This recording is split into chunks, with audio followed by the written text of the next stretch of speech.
One. The best way to have accountability in today's debate is to be on the side where the governments are less likely to be compromised in terms of how they are going to use the money from the resources that exist within the state. But firstly, what we have to understand is that these revenue resource countries and like basically how they look like is firstly they discover that there's oil, gold, or whatever important resource that exists in the country, and then after that they feel that it is very necessary to put all of their efforts and all of their resources into trying to make sure that they extract that value from that resource that they have found recently, right? What this means is that it is going to be very necessary to protect the people that exist within these areas. The best way to protect the people within these areas where a lot of the research extraction is going to happen is basically taking our side and to implement the resource rent system. But firstly, how do these areas look like in the first place, and why do we say that the people that live in these areas are usually very vulnerable? I'll take you in a bit. Relax. What we have to understand is that coastal areas and other places where the mining and resource extraction happens are places where people live in. So people live in those places before we find out that resources or like important mineral resources exist there. This is why you have places like Kwasi and plenty other places in the world where you find that there's a lot of resources there, but what the government does is that they make the place unlivable for the people because now people cannot farm on certain lands because now automatically it has to be a mining site. Or cannot really like do a lot of their fishing and all of these types of things because now they have to mine gold or mine oil with these specific areas. What it means is that you lock these people out of certain opportunities that they would have gotten when you not need to go out of certain opportunities they could have got, especially on our side. What it then means is that in order to have like adequate compensation, what you have to do is to pay them back for the opportunities that you have stripped them of. And this is something that is relatively very important. The reasons why these areas, I'll take you in a bit, the reason why these areas cannot see development is basically very simple. One, the government usually just consolidates the funds, and then after that they get the money, and then most of the time, like it's usually because like these resource mining sites are owned by the government or like basically some private company. But the way they prioritize the funds when they get the money from like doing the extraction of all these types of things is that they are going to be compromised in two ways. Firstly, the lobbying powers and the corporations that usually fund the political campaign of most of these political parties that are in power in the first place. And so in order for them to prioritize how they are going to use the money, they are going to be compromised in that regard. Because now your lobbying power is telling you that, use the money in this way. We funded your political campaign, and because of the deals and all these other things that happen in the background, something that's going to be compromised. The second thing is that they are most likely going to be compromised in the regard that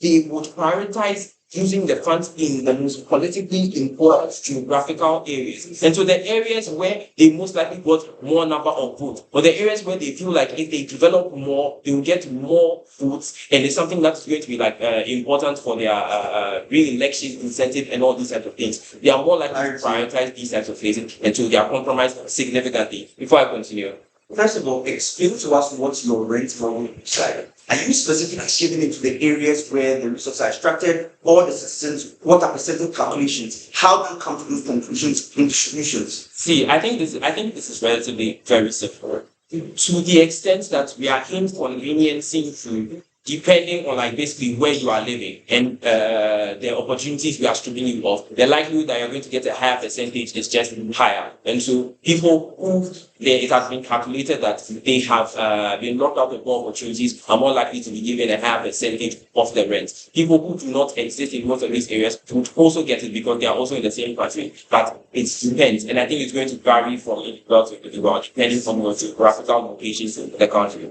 The next thing to understand is the harm that happens for the people that live in these areas, right? So basically what happens is that you make like living in these areas unlivable, right? So it's not just for the fact that you are locking them out of opportunities, but it's also for the fact that a lot of the times when the resource extraction happens, people face like pollution issues. And so basically, when you are mining gold, you are mining oil, there's a lot of room for pollution to happen and for people within these areas to suffer from said pollution. Even if the people are not like directly drinking the water, the animals are probably drinking the water, they eat those animals, they get sick. All these types of things are harms that are happening to the people, something that is bad, right? And I think a lot of the times when these things happen, compensation most of the time doesn't happen, and that also means that it's something that's bad for lots of the people that live in these areas. The next thing to understand is why the cash handout versus the government retention, something that's very important. And the thing is, cash handouts are just easily checkable. But before that, why is autonomy something that's really important?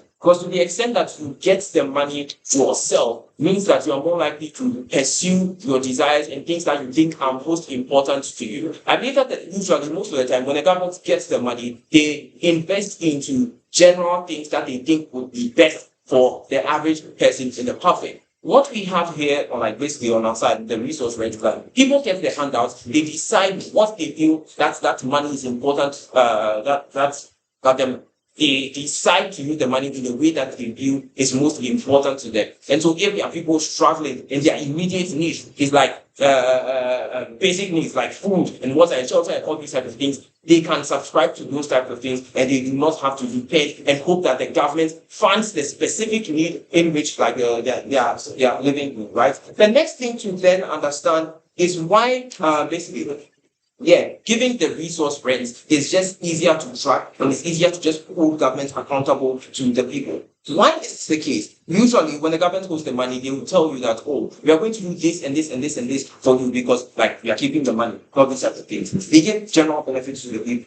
What the cash handout look like is that it's easy to track because you know that a certain amount is supposed to be given to everybody after a specific period of time. Basically, every month, maybe somebody gets a certain percentage of the money. That is something that is easier to track compared to the government holding all of the money and telling you in your face that this is what you use it for. Even if they give reports and all that type of things, it's just easier to track on our side. Let's say, like basically, that a massive scale of impact happens and they just develop the country so fast. What happens most likely is gentrification. They develop the place so fast, and the people or the poor people that need basic needs the most are driven out of these places. At best, they get low level skill like works, and it doesn't pay them enough to afford these places. Example, Dubai. What's the problem? Thank you. I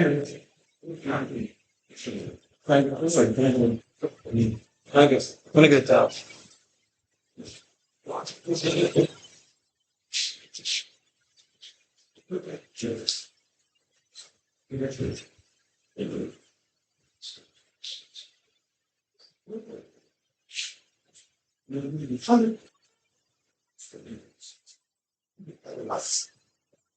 Right. That's my speech on my next word. I think in this particular debate, you really need to understand what the party looks like. I'm going to identify actors in this debate. Secondly, the actors with zero delta in this debate. Then I'll go ahead to prove to you how government engage projects on the counterfactual. But before we start, notice that the manual says that in motions that say this house believes that X should do Y, it's a policy debate. And we need to state this very clearly because I saw like Tandoh say it wasn't a policy motion, it's a policy motion, and you have to come in class for them to give a policy in the first place. That's irrelevant. Let's start. One, so we think that there are actors in this debate who, no matter what happens, would get resources anyway. Do you know why? These look like individuals who actually hold title documents to lands that are being used for the extraction of natural resources. Take, for example, individuals in start school who found themselves in places like Kenya, where the lands were acquired for extraction of gold here in Ghana, where the government doesn't distribute all the resources, because that's the direct counterfactual, right? That's the direct counterprop. Where governments do not directly give people all the resources, but the government forces these things and uses for things like projects. Now, what did this particular thing look like? There were 3 levels of compensations that were given to these particular individuals. The first is disturbance, where you pay individuals for having to leave their land so you could occupy it and use it for mining. These are principles of compensation that cut across places every single where in the whole freaking world. But 2, severance. So frankly, you have to take a portion of an individual's land. You need to pay them incentives for that particular thing in the first place. Thirdly, narrative surrounding principles of forgotten that. Long and short is that you take you take the access to someone's land, and then you pay that individual for benefits he will put. So you compensate them for things that they would have lost by virtue of them having that land in the first place. Good. It's called residual compensation. The way these things work in the first place is that at the point in time where these things happen, then there is no delta on owners of these lands and owners of these spaces. Go to Newmont, where the Kenyan people literally are. They've been taken out of their homes and placed in more comfortable spaces. These things will happen on both sides of the house. The real delta here in this debate is the conversation of people who do not own the title to the land. They have no interest over this land. They are simply members of the country, which Djiboe says, we will take the land from people like Martin Avogan, who own the land, who have interest in the land, and share it to the likes of myself and Andrew, who secretly found ourselves somewhere in the house, in somewhere else, and they all get land. This is first of all inequitable because it does not consider whether these individuals have access or have moral set over a particular land, whether they acquired it in the first place, whether their grandparents, their great-grandparents acquired it. Everybody gets something. That's a problematic system because it disregards the work people had to do to access those lands in the first place. But secondly, if Jeff thinks that the state is terrible, in a sense that the state is likely to become compromised, we think it happens on both sides of the house. Unless there's something magical about giving people resource rents that makes the state all of a sudden a great actor. We think the state is terrible on our side, it's terrible on the other side of the house. It means that this debate can only be had on this debate can only be had in the side of the world where the government is able to carry out the policies that exist on both sides of the house. We need to be fair with our counterfactual in this particular regard. Let's then start from the very top. One, we think vulnerable actors on both sides of the house. We think vulnerable actors on both sides of the house are important. What they are likely to tell you is that they give vulnerable actors some access to resources, cash, etc., from the sale of this land, leasing of mines, etc. You know what the problem is? Take, for example, 100,000 paid as a lease from Kenya, or 1 million paid as a lease from Kenya, the Newmont mines of Kenya, they give it to every single member of Ghana. He's saying that they'll give some like larger amounts to the people who own the land, then some to everybody else in the entire country. The problem here is that once you spread these resources, it becomes extremely thin. Everybody gets a slight piece of the pie, which is extremely irrelevant and extremely terrible. You know why this is bad? It doesn't attain any form of delta for these individuals because they can't used to take their children to school, they can't used to start businesses, they can't used to change their lives to a large extent. Best case scenario, they get something to feed themselves today. We think that delta is short-termist and places these people in a perpetual loop of consistently seeking more. Or prove by their consistent seeking of more becomes extremely terrible for the state in the first place. But then when this becomes then bad, it's because it then means that on the comparative, it's much better. You know why? Because the government spends its money and localizes it into specific projects. Things like roads, things like development of schools, social welfare, which helps to be able to live their lives much better. These impacts are less likely to be affected by things spreading with the localization of funds. 800,000 of that particular. Again, if they say the government will do this policy well, we say the government will do the policy well again on our side of the world. But why is when people like demand more, it becomes terrible? Not Spano. Why is this? I'll take it later. Oh, you know what?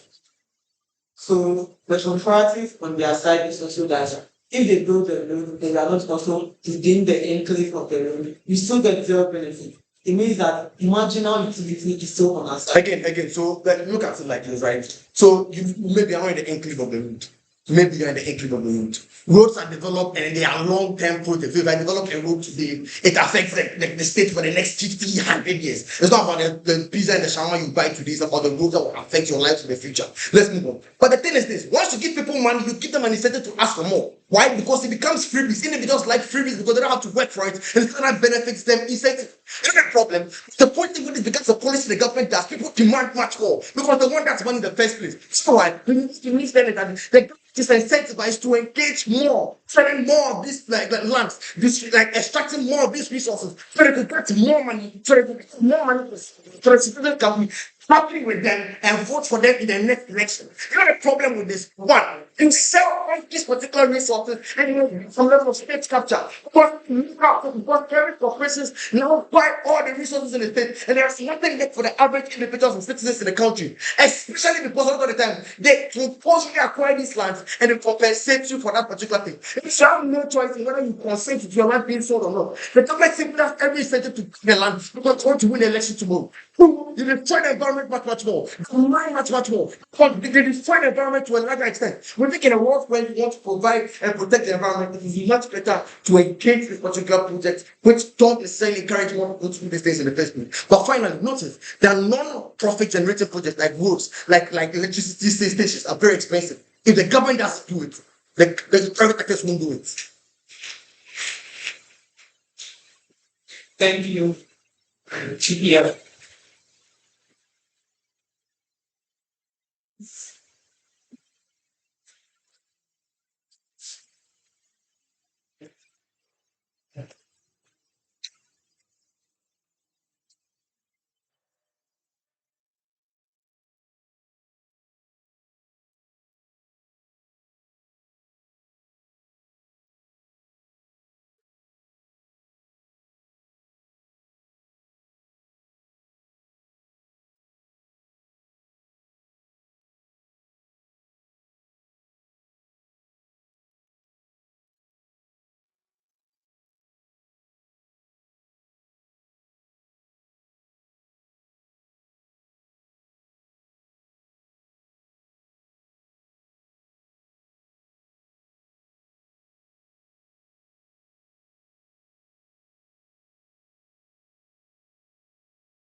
So let's start now. Now, we think that there's a lot of characterization that needs to be cleared out in today's debate for us to appreciate the conversation that we're having. Right from PM's speech, you get the nature of how resource-rich countries look like. It tells you how they have a number of resources. Their economies are largely dependent on these resources because it brings them the greater return, and you can use that for a lot of things in the country, Ghana gold, Nigeria oil from the Delta region, or whatever. But we think that there's also things like over extraction of those resources, something that fits into the argument that we get from them, that when the citizens begin to demand more from the government, then they're going to demand more and whatever. I'll come back to that in a bit. But we think that this is a result of how these resources exist in abundance. One, they are natural. It means that they do not deplete or they don't get exhausted. You have been mining gold for millions of years. You have been mining oil for millions of years. They are natural resources that continue to exist in that particular regard. But also note that the opportunity cost within the government, please listen, there's opportunity cost within governments, right, for them to prioritize and maximize what they know how to do best. So in countries where they have rich resources, then they maximize that to their advantage. But secondly, they are able to push for what they know how to do best in that particular regard.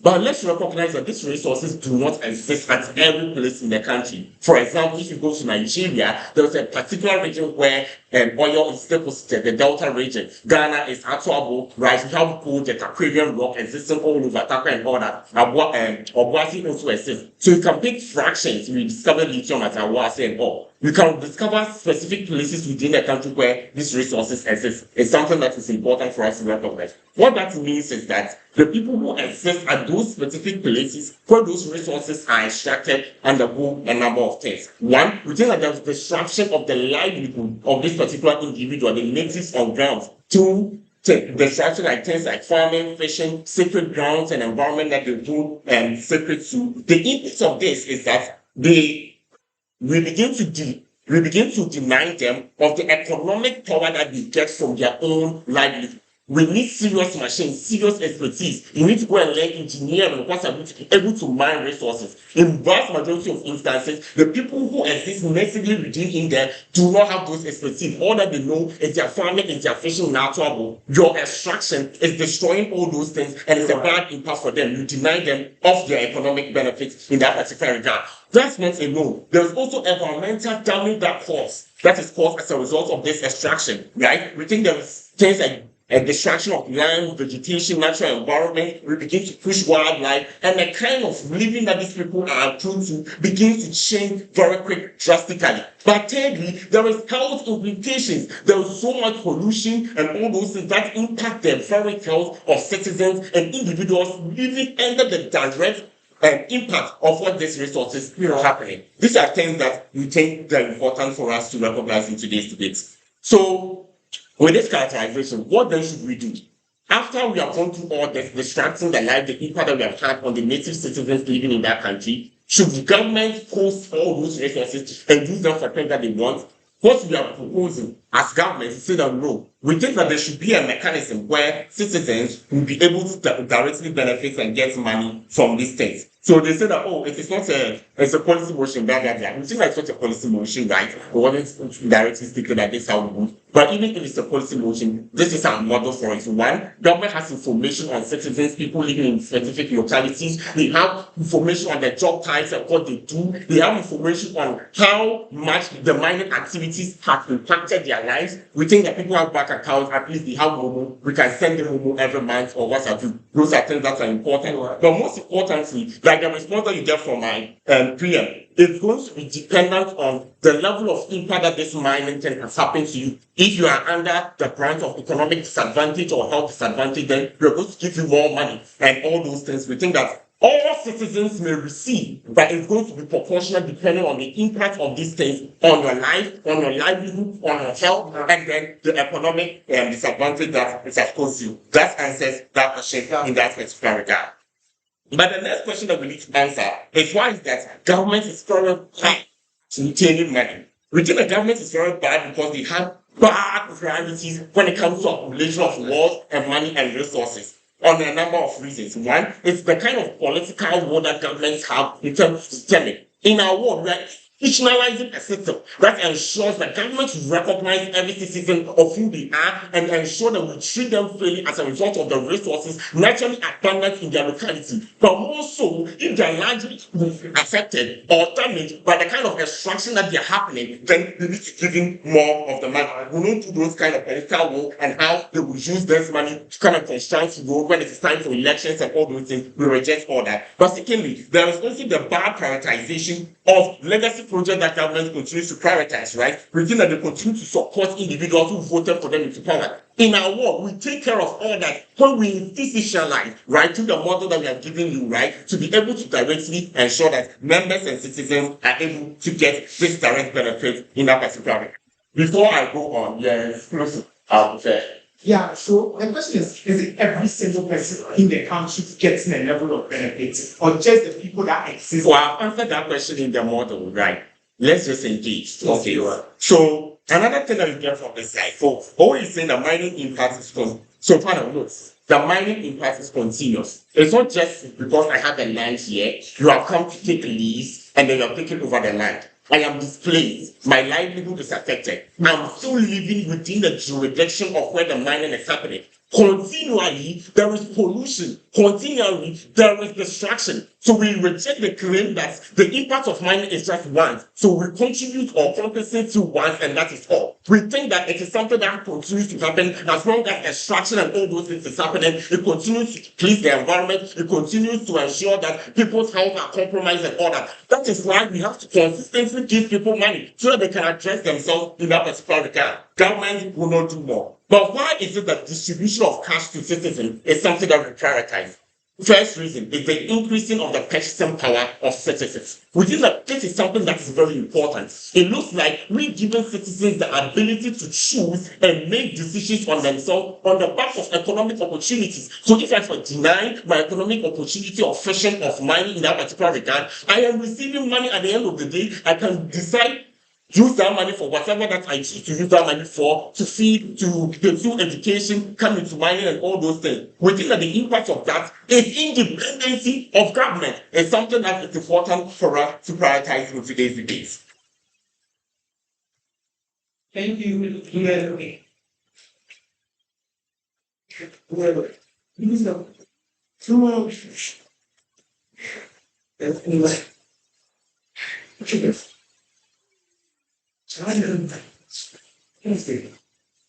should be.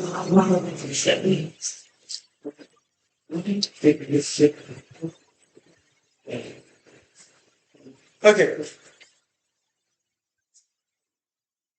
Let me make this clear. This clash of accountability that seems to be coming is a clash that should not even come into conversations in deliberation for a number of reasons. One, the conversation of the problem of accountability that exists on our side is governmental corruption is a problem because if people are doing projects and there's lots of systems and bureaucracies, lobbying means more money is extracted in a way people don't see, but then it's easier to track on the side. A couple of problems. First, I asked the question, what is the model? Punish them first that the model comes on VPM. Secondly, punish them because the model is not clear. Because one, you need to explain to us a number of things in terms of the way that money is distributed. Because you say that your calculation is based on the evaluation of the harms that individuals are likely to face. How do individuals prove to the state the kind of harms? Except through bureaucratic structures, which means more systems, more negotiation, more lobbying. Two, they don't explain to us if the situation, it's the amount of money that is gained from the resource is a situation by situation analysis or the fixed constitutional percentage that exists in most instances.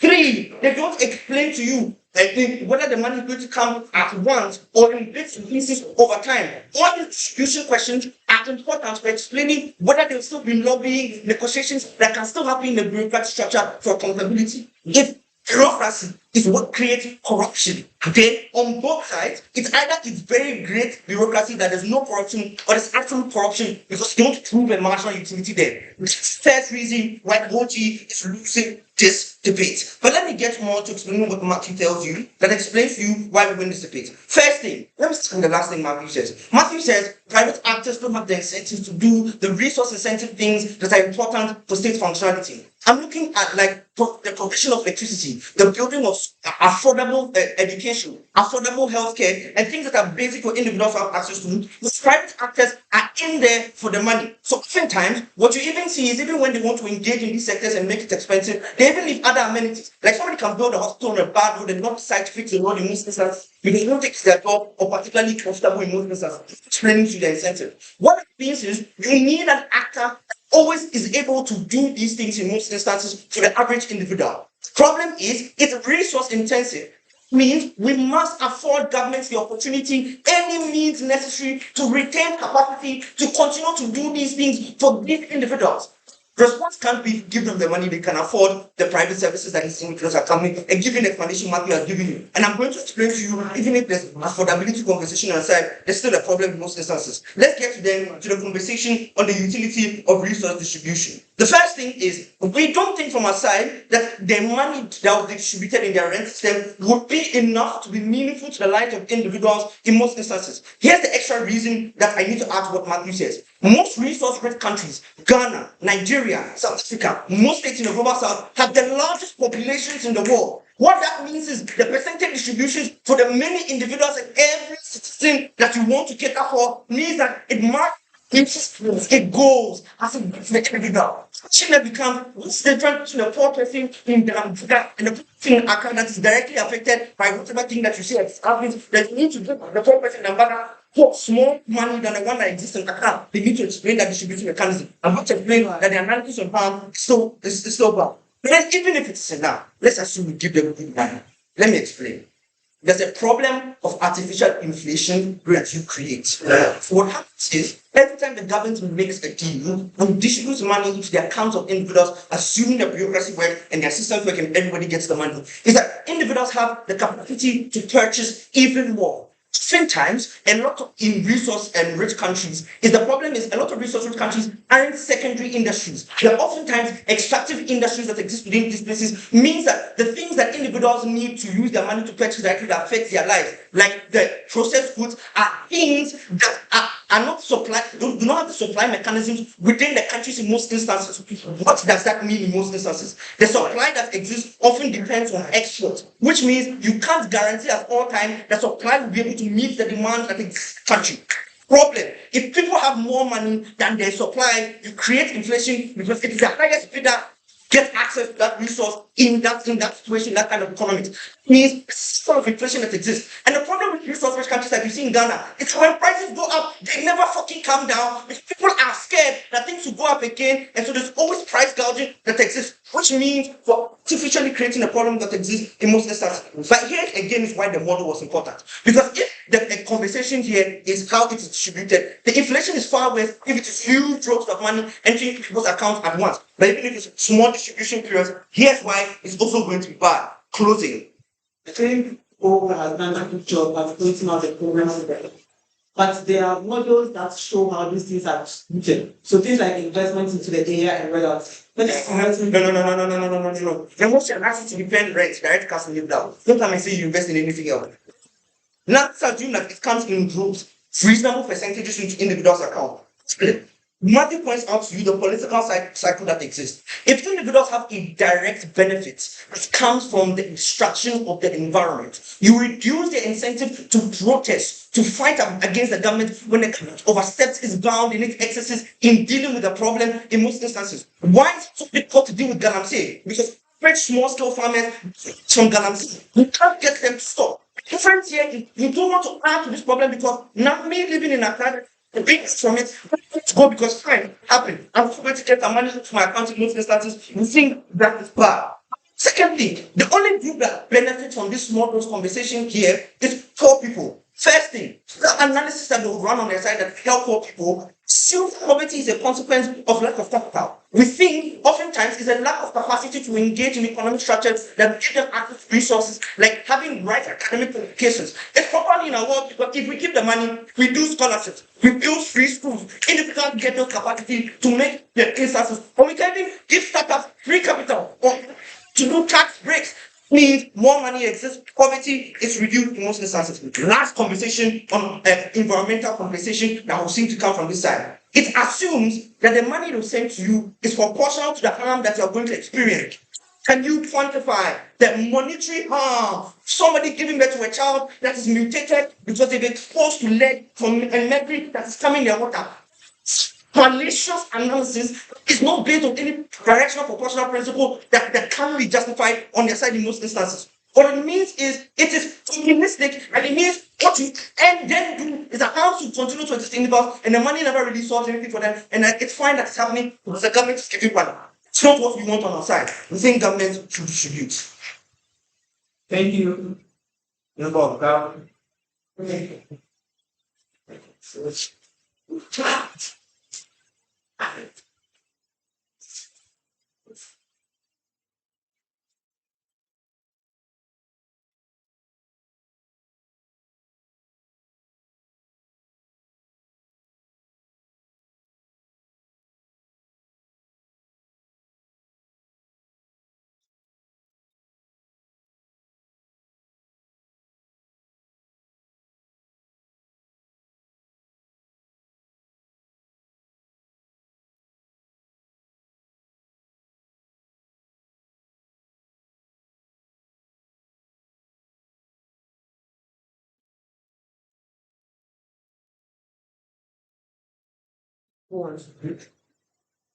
So we are correct. Yes, very well. Let's go.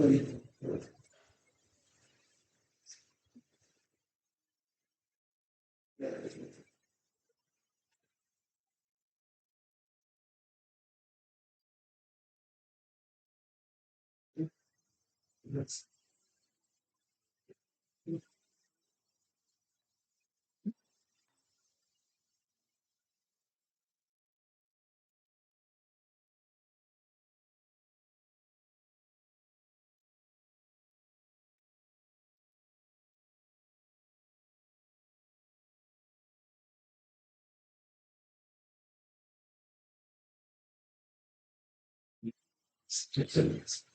And so I'm starting my speech. I'm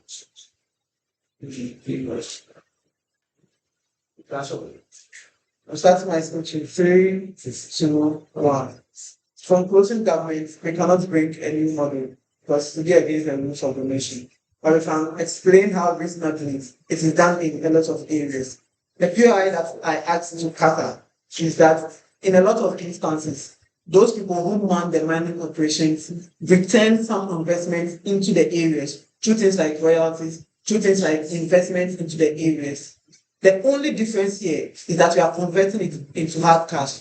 it's unreasonable to think that someone who is in, let's say, Takwa, where there's diamond mining, who's going to share the same resources with someone who is in Damango in the northern region. This is just a stretch of the notion. We don't think that's something that is like done. It's just not it.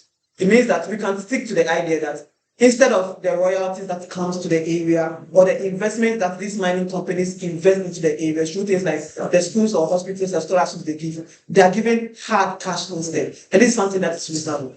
The second thing on like projects that are a bit capital intensive, community resource pooling is something that happens, right? People contribute money to build schools all the time. People contribute money to build like low-level health facilities all the time. It means that given that these people have the incentive or have the willingness to live a good life, you can reasonably infer that they'll coagulate their resources to make sure that they invest into things that are targeted, especially for things that they need to live a good and a healthy life and things like that. There are 4 problems with government redistribution, and I'm going to explain that. Then secondly, I'll explain why giving these people the hard cash is a better alternative, right? So number 1, inequitable rent distribution, right? Think about it.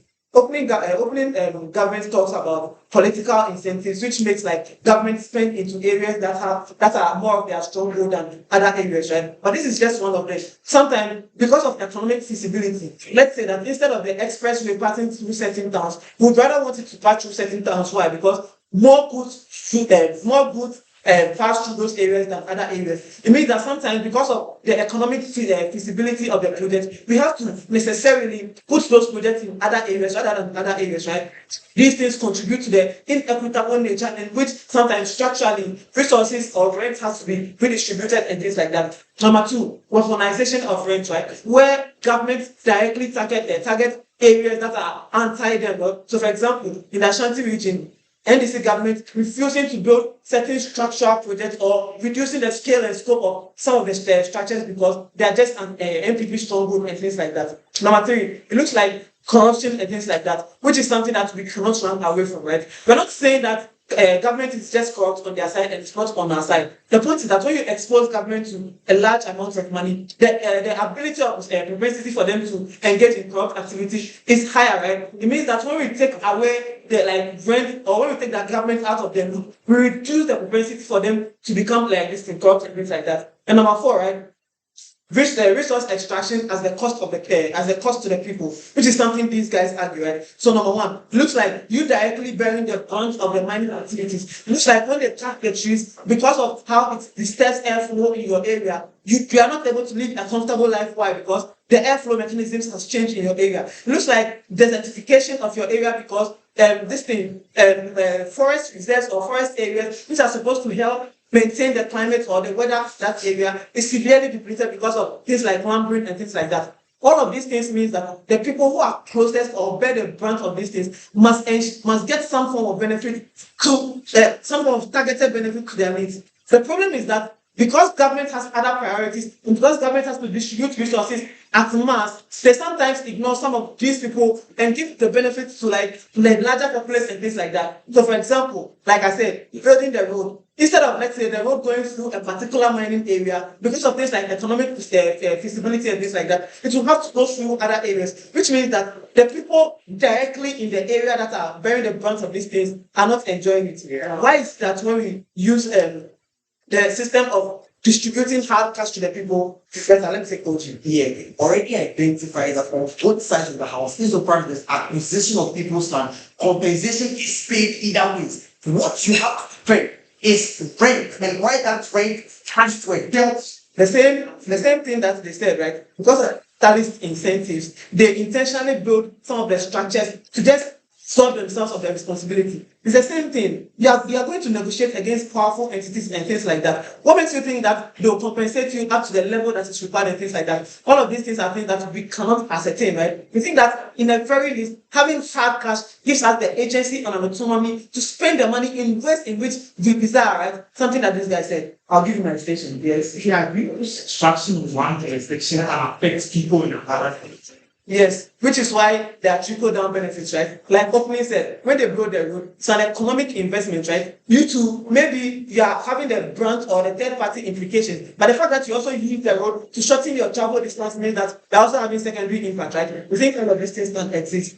First of all, let me talk about the diversification of the economy. We need to understand, like we said, if you give people money, you incentivize them to spend more. It means that we reduce the reliance on resource-led like exploration or resource-led economy, right? It means that once we give people hard cash, we incentivize local production. We incentivize local goods. Like if the people need food, they cannot constantly be importing the food. Somewhere, somehow, someone must be a local distributor, someone must plant rice and things like that. When we incentivize local production, what happens is that we gradually reduce the government dependence on the resource extraction for revenue, right? Think of it that way. When the companies are built, let's say the local transport, like the local transport company, the local food joint, the local hotel company, and things like that. These things help the government to generate revenue through things like taxation and things like that. The reason why on our side is far more beneficial and better is because we incentivize this local production by giving these people money to spend in those areas, right? We think that is far more better because when they spend in those areas, because of the money that we give to them, the government will now tax these companies who are existing in those areas, right? It means that you can generate revenue that is not linked or tied to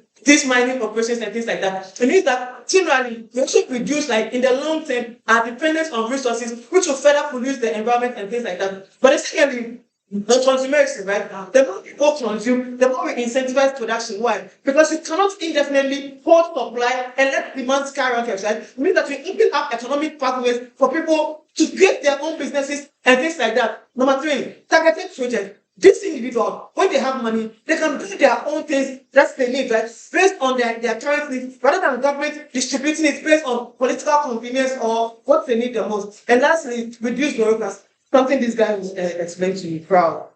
Thank you, member of us.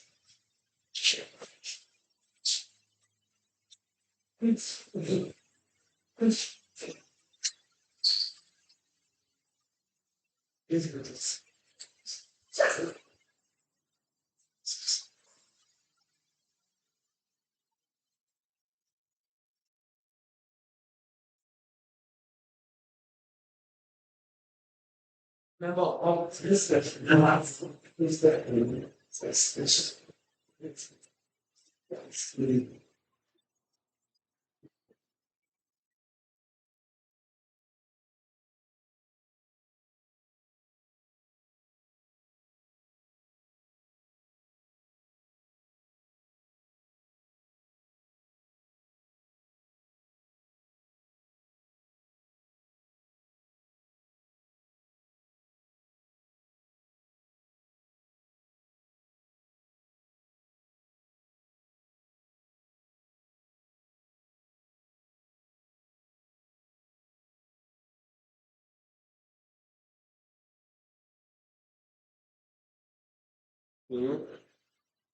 So the thing about resource-rich countries is that usually every person within the country depends on the money that the country gains as a result of the resource they have.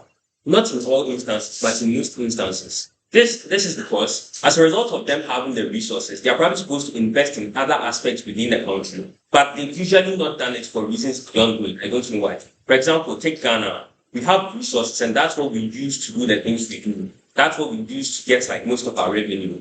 And as a result, most of the other parts that we use to get revenue is not that developed. What this means for the debate is that when we talk about resource-rich countries, in most instances, every person within the country needs to gain some sort of benefits from the resource that exists within the country, right? We think in a world where you give this resource rent to only specific places in the country that maybe probably they were lucky to be born there, so they are getting the money. We think this is problematic for several reasons, and I'm going to show you why in all like the arguments that I'll give you in today's debate, right? So I think the first argument then is a direct response to the core claim we get from Luigi, right? We think governments have knowledge on what is most important within a particular country. Why do we think this is true? We think governments do things based on the information they have, information from probably like extensive research that they do, from the agents they hire, from the agencies within a particular country. Why do you think this is important then within today's debates? We think when governments get money, what they are going to probably try to do is that they are probably going to try to use it efficiently to make sure everybody within the country is getting their fair share of what they are supposed to get as a result of them being a citizen within the country. It becomes problematic then when you give this money that's supposed to go to everyone to these particular people. Why do we think this is true? Because in the end, we agree that the government is probably going to cause some sort of problems to those particular people living in that specific jurisdiction. But then when they cause these problems, they probably have to fix the problems they cause. Why? Because if they don't fix it, they'll get backlash from these people. These people won't vote for them. What this means is that, to some extent, we can all agree that the government is going to try to fix the problems that they are creating for these people. In your world, in addition to doing that, they also add on the burden of giving them money, right? Let's take their worst case scenarios. Let's say the governments are bad. If the governments are bad, then what they are going to do is that they are just going to give them money, but they are not going to fix the issues that they've created. And why is this very problematic then? Because, fine, you give me the money, I spend the money finishes. All the issues that they talk about still exist. All the pollution, all those things that the government has created, they haven't fixed it in any way. We think in a world where the government gives like the hard cash that they talk about, they don't gain, the people within the community, the kind of benefit they gain, it's not something that outweighs the harms that they gain then. But then, second argument then, we think resource-rich countries are not everywhere, right? Especially, and this should be really important, especially when I tell you how resource-rich countries look like. They depend on their resources. Everyone within the country needs some sort of revenue from that resource in order to be able to advance. We think some places within these particular countries are very, very poor, like poor, abysmally poor. What happens to those specific people within the country? When they are poor, they are suffering, they are dying, they don't have any resource within their place. It means that that specific money that was supposed to go to them, as well as the people who probably live in the places that the resources are, they suffer because they don't get that money. They don't get any level of utility. And why do we think this is bad? Because we don't think your ability to gain something from the government should be dependent on the place that you were born. We think this is principally unjustified. We think everything within the country should go to everyone within the country fairly. And we think like it's just unjustified if that happens and some people suffer just because of the place they happen to be. Yes, so clearly you haven't been missed. People are giving money based on how locked out of opportunities they are, not based on the fact that they were lucky born in that area. Secondly, inflation from high managing power can affect because the distribution system we are getting is something that is proportional to how much disadvantage. So, I mean, I think our case still works either ways. So, you happen to be born there, so you get some level of benefits. Then you leave all the other people who aren't born there and who also don't have the money to suffer. You think your case doesn't really solve that issue, and that response also didn't really solve that issue. So the same problem exists in the world. The only difference is that the government is making. If you say that when you give the hard cash to the local people, other people in other parts of the country that's going to not benefit. The same thing when the government is building the hospital in that particular area, other areas also do not benefit. So this is a wash at best. No, but that's the thing, right? The difference in your world is the government will build a hospital in that place. And then in addition to that, give them more money. Double compensation.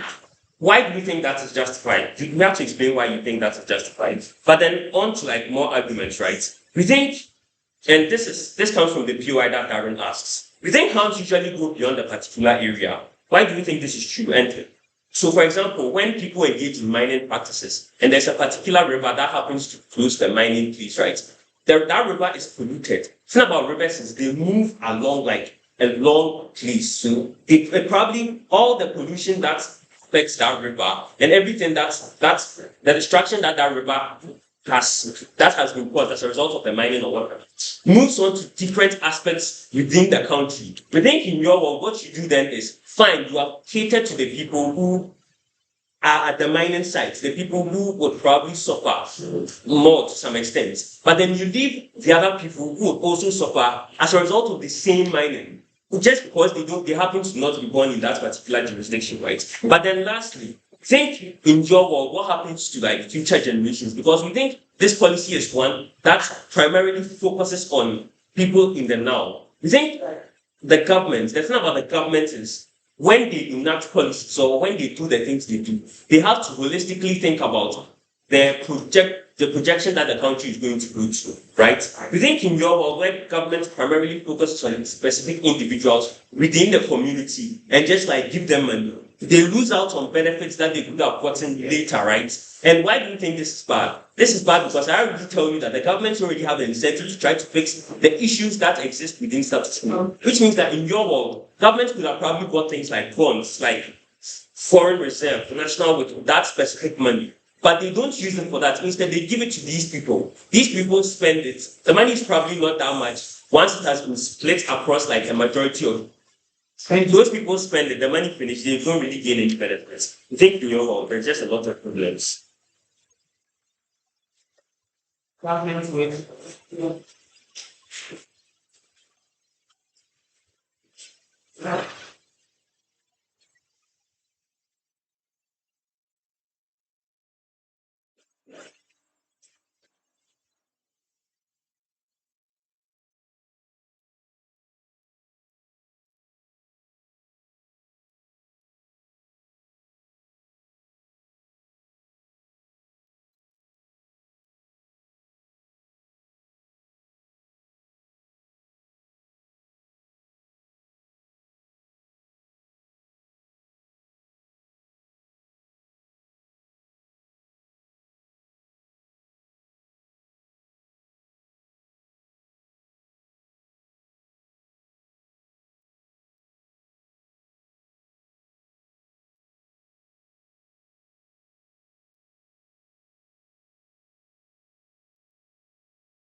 This I really like prisoners.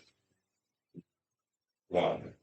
One, I believe fundamentally the priority of the state is to provide net utilities, like the best net utilities that they can give to their citizens at this point in time they enact any type of policy.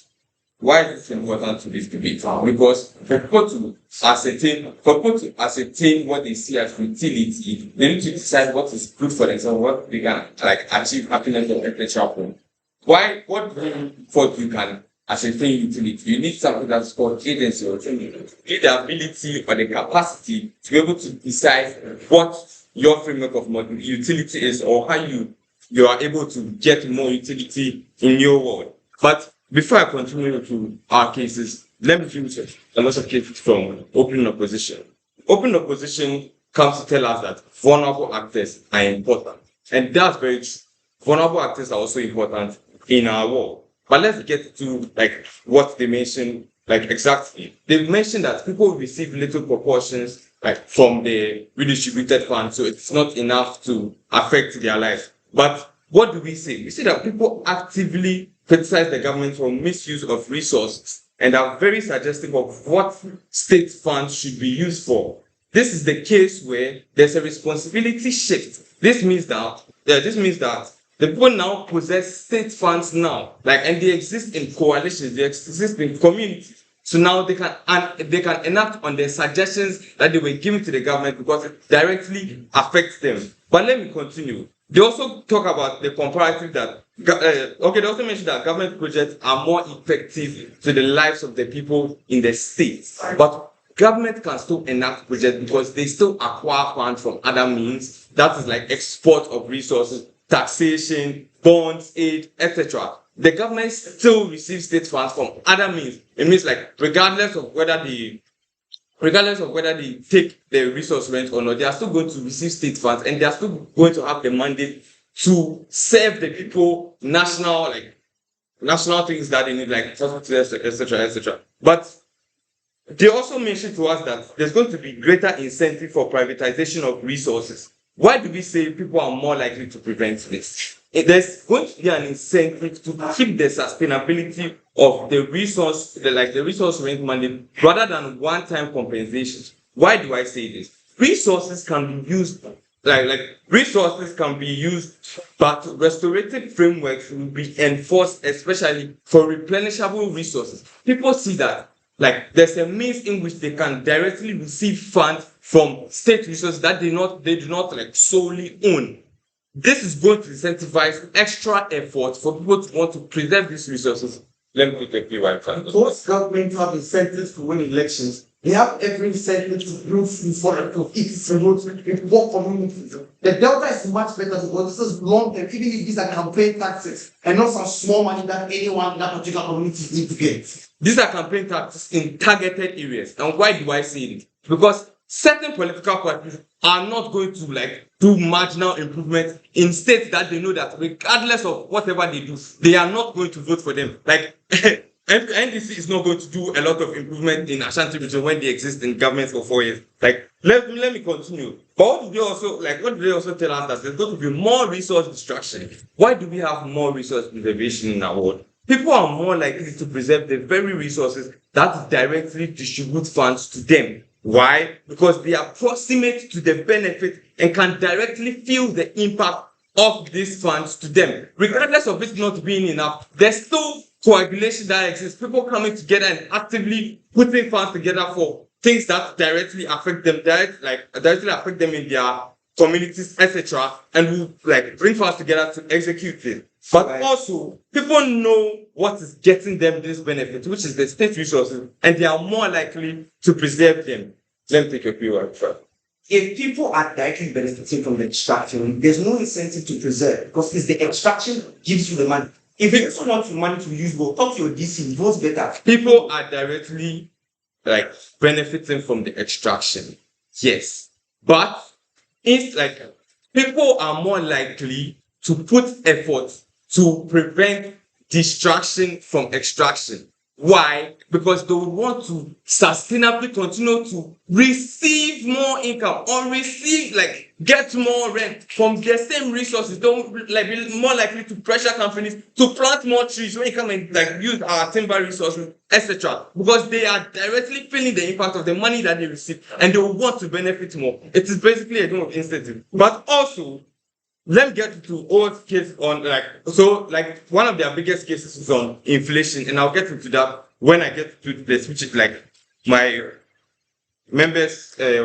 speech. But let's go to CEO. CEO tells us that everybody deserves benefit from the resources. But the secondary impact on our world is that government can still tax these companies that like actively extract resources within those mining areas. And they can still benefit the resources for the people that are not even existing in these mining areas. Like the tax returns can be distributed to other areas and like everyone equitably can benefit. But also, say the benefits do not outweigh the cost. In their world, they face the same problem when the government distributes the rent. So the benefit of the government keeping the funds also does not outweigh the cost that the poor incur. But thirdly, they said harms are beyond mining areas. These harms are mitigated through reclamation effort. But what does my member tell? My member tells you that in status quo, there are like things that already exist which are bad that like are dealt with resource rent, which is inequitable resource rent distribution in status quo. The layperson in the random village, which is also a benefactor of the state, does not have a buying mechanism to be able to benefit from this state fund. Secondly, he said there's weaponization of rent, like for politics, etc. Very explained in the speech. Let's move to the next one. He said there's corruption. Corruption exists in both our world, but like because we reduce bureaucracy, there's less likely we are reducing the likelihood of corruption to exist in the distribution of this state fund to the people in like resource rent. But why is our system better? He tells us that there's diversification of the economy. People get hard cash. Supply is created locally. More incentive for government to still generate revenue in tax form. There's consumerism where more people consume, more demand is created, more supply is incentivized in the market, and people invest in creating supply locally. But there's also targeted projects which affect community in perpetuity. Proud to propose. Yes.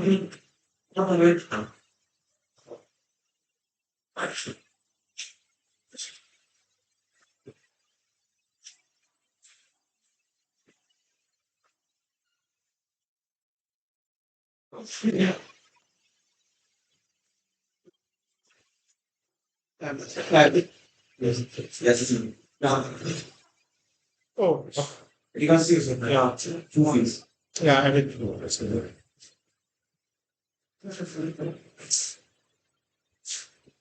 Music will Yeah. Oh yeah, just probably one of them. Very valuable. Oh, I'll take your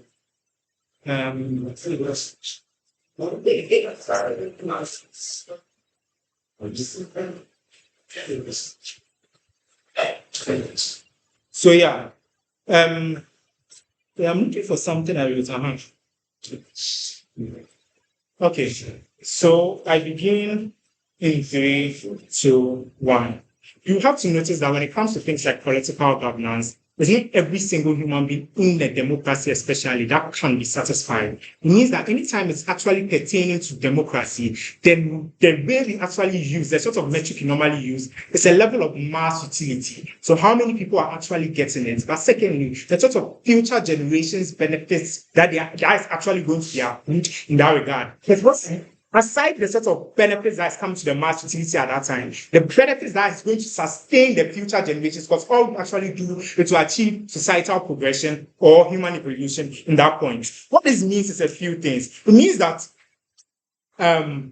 so let me re-establish the extensions. I think 6 extensions for my own thoughts. Probably you guys haven't seen it. So the first thing is centralization and the sort of comparatives with centralization that Rowland speaks about.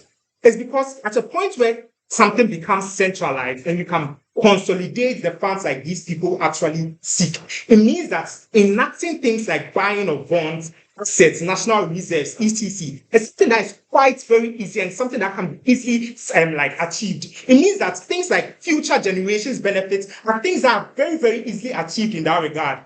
Number 2, then, is if the resource-rich places are not everywhere. Let's create 2 folds of arguments under this. It means first, there is a large level of urbanization that is going to exist. You know why? It's because if the political elites are not actually entering there to actually capture the places to get the level of money that they are seeing, then the people, that's the second level, overcrowding. The poor people in other jurisdictions will want to come there and actually reap the level of benefits that actually come. Actually want. Your claim is that people want money. Why aren't they going to move there? They are even struggling in that regard. I mean, they are not having money in that thing. The third thing then is on the future generations. This is a problem. And this is a level of inequality. Because the level of inequality you get from this side is that, it's not justified because most of the people, some people won't get enough etc. Makes sense. This is on future generations. The problem with this is that as time goes on, there's always going to be a depletion of natural resources. You know what this means? It means that anytime you actually come there in the further future, the people in the future are probably not going to get the amount of money you actually need in that regard. If they are not getting that amount of money, isn't that like a level of cheating that you are giving to them? Second thing about this is that the future generations are people that are will literally not benefit from the money that you are gaining at that point. Something that is far beneficial if you actually push for a political change for the places so that it benefits these individuals in that regard. The fourth thing then is on the political manipulation. 2 things then. First, is how this becomes a bargaining tool to actually change the mindset and the perspectives of individuals in the place. So you know what? Instead of you pushing for free SHS, you actually push for 10% increments in rent dues or rent paid. It becomes a bargaining chip. It means, you know how most of the elections are determined by swing voters. In Gambaga are just easily going to vote for you because they want that level of money that you are going to give to them, whether it's 10% increment or something like that. I mean, all batteries that should ask for more. The next thing then is that the government not has every single right to literally neglect the problems that exist. You know why? Because they are paying you. If they are paying you, then why the heck should they fix these problems? And the second thing is that they are literally can easily push the fault of the failures that exist currently to the individual. Like, I've given you money. Why are you actually suffering in that regard? I mean, it's not my fault that you are doing. It means there's a level of neglect that exists in that regard. The last thing then is on the government fixing. Before that, please pause my timer. What's my timer? I didn't set a timer. You didn't say. Yeah, please. Yes. 3:48. Did anyone set a timer? I wanted it in. But let me just do it. Let me do it just now. Well, 2:48. Okay. I just said so. Is that 3:48? Okay.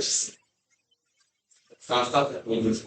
No, I like the indication, but that one I can be more cautious of the time.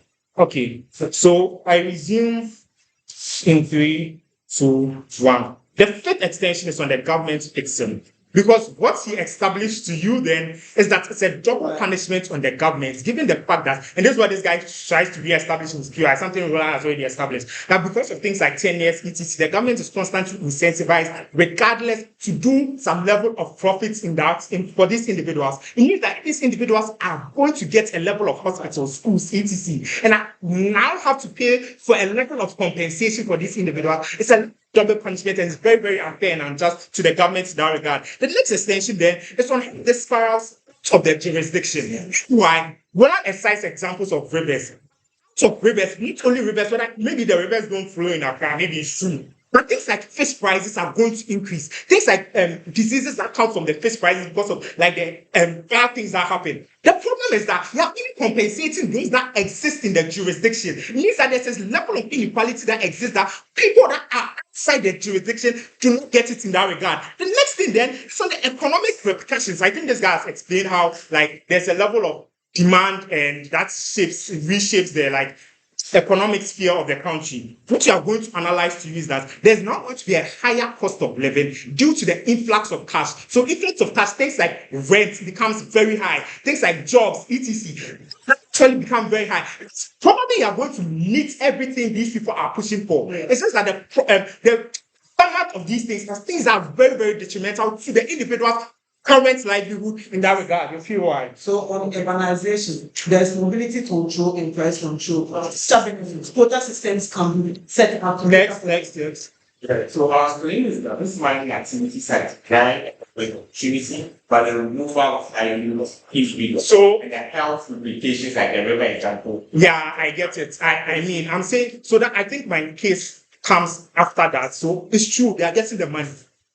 But is the aftermath that is coming for these things beneficial to the individuals that exist in these spaces? Insofar as something that is not beneficial to these individuals, then I don't think giving them the money is something that is justified, especially when the government is already providing some level of benefits to these individuals in that regard. Now let's go detailed into their case, because their case says that, it's limited to the sort of research-rich area, and because of the extraction, it is. The first thing is that it isn't enough. But the second thing is that the illnesses are things that prolong for a very long time.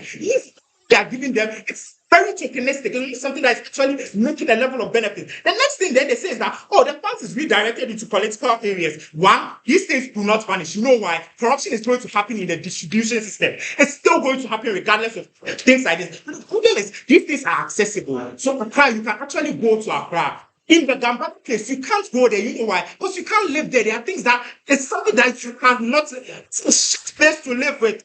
It's more accessible to live with in that regard. The next thing is that the problem is that the money is not sufficient to actually care for the problems that exist. I think what CG brings is a few things. It's the diversification and blasting. I don't see why you're hungry and you're struggling and you want to diversify these things. It means that actually it's a zero-sum game. The money you are getting is money that you are going to constantly feed into your feeding and into your job market. The problem is that of these things, the harms are more intensified before like the sort of multiple illnesses that exist in that regard for these things proud to I know such as this, I'm sorry. So I'm